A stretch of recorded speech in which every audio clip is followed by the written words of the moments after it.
Breaking news చూస్తున్న మహబూబ్ నగర్ జిల్లా Mohammadabad SI ఏసీబీకి చిక్కాడు.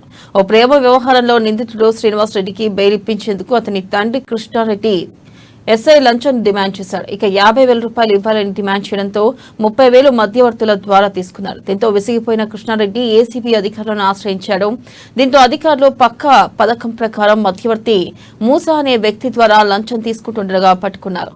SI Suresh, writer Ismail కు మూసా అనే వ్యక్తిపై ఏసీబీ అధికారులు కేసు నమోదు చేశారు.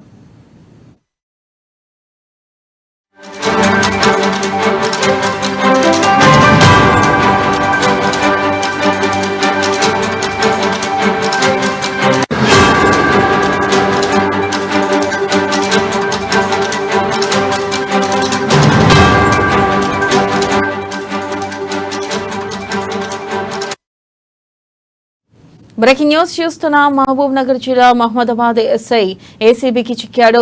ఓ ప్రేమ వ్యవహారంలో నిందితుడు శ్రీనివాస్ రెడ్డికి బెయిల్ ఇప్పించేందుకు అతని తండ్రి కృష్ణారెడ్డి నుంచి ఎస్ఐ లంచం డిమాండ్ చేశాడు. 50,000 రూపాయలు ఇవ్వాలని డిమాండ్ చేయడంతో 30,000 రూపాయలు మధ్యవర్తుల ద్వారా తీసుకున్నారు. దీంతో విసిగిపోయిన కృష్ణారెడ్డి ఏసీబీ అధికారులను ఆశ్రయించాడు. దీంతో అధికారులు పక్కా పథకం ప్రకారం మధ్యవర్తి మూసా అనే వ్యక్తి ద్వారా లంచం తీసుకుంటుండగా పట్టుకున్నారు. ఎస్ఐ సురేష్, రైటర్ ఇస్మాయిల్, మూసా అనే వ్యక్తిపై ఏసీబీ అధికారులు కేసు నమోదు చేశారు.